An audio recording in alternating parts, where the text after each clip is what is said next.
we're talking about a 90-year-old building here that was destroyed. The fire started at 2 o'clock this morning. The firefighters I spoke with tell me that once it caught fire, it quickly spread. 3 people are in the hospital this morning after a car collided with 2 motorcycles on Tucson's northeast side last night. It happened on Catalina Highway near Tinka Verde. Well, the goal here is to bring more people to the downtown area. And one of the ways officials are doing that is by dropping those very expensive parking fines. So, for example, parking too close to a fire hydrant used to cost you $190. Now that ticket's only going to cost $125. Still a lot of money, but a lot less than you would have spent this time last week. Good morning, I'm Monica Garcia. Your time is 7:26. 36 days into the Suntram bus strike, and the Tucson City Council is trying to figure out how to resolve it. News 4 Tucson's Monica Garcia live outside the apartment complex this morning with the latest. Monica.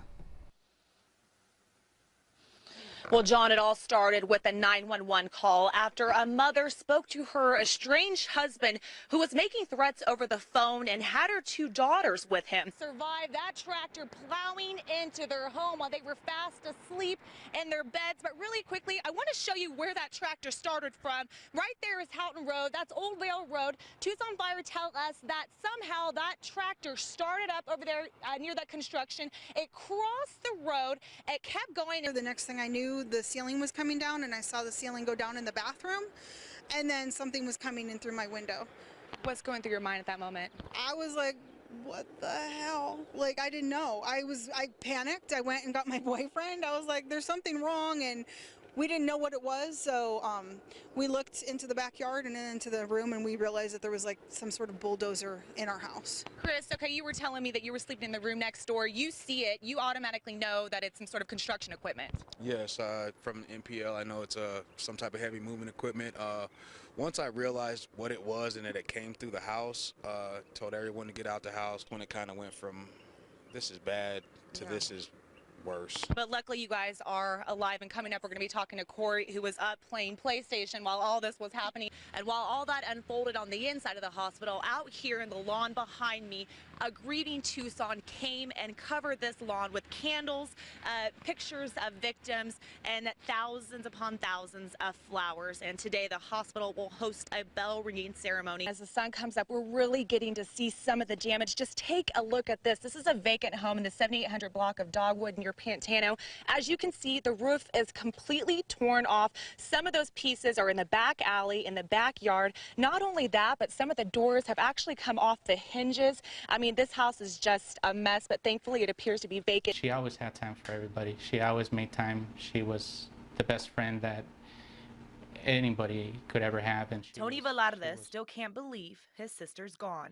It's definitely not easy having to bury your little sister. He says it was her strength and her way with words that stand out to him the most. Even when she was a little girl, I got my heart broken, and she was 6 years old, and you know, she told me, she wrote me a letter, and she told me that I was the best. Shayla, who was an x-ray technician at Carondelet St. Joseph's, was always pushing her family members to pursue their dreams.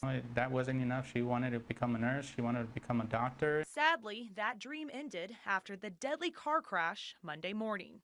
She was always there for me. She always found time. But before she left Earth, she was able to accomplish one childhood dream of going to Corpus Christi, Texas, to visit the hometown of her idol, Selena. You know, I can't get over the fact that they both, you know, left us in such a tragic form. And both inspirational figures to the lives they touched. I was told this morning by a very good friend, we may all have our weak moments, but all together we're strong. It's probably gonna make me cry. It's really inspiring. 22-year-old Elena Terry is dancing in the streets Arizona's Sugar Plum Fairy.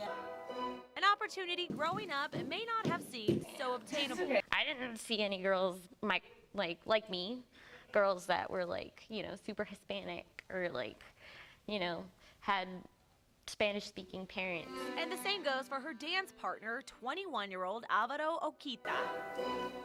The Sugar Plum Cavalier. It shows that there's a lot more diversity going on into ballet, which has always been predominantly Caucasian.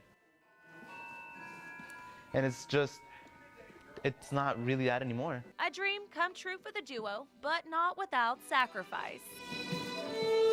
Both my mom and grandpa got diagnosed with cancer. Elena has taken time off of dance school in New York City. So I came back to help the family out with, financial stuff. Meanwhile, Alvaro, a full-time student, part-time manager at McDonald's, somehow finds the time for practice in between all of that. 5 days a week, about 20 hours a week or 30. Passion versus obligation never seemed more graceful.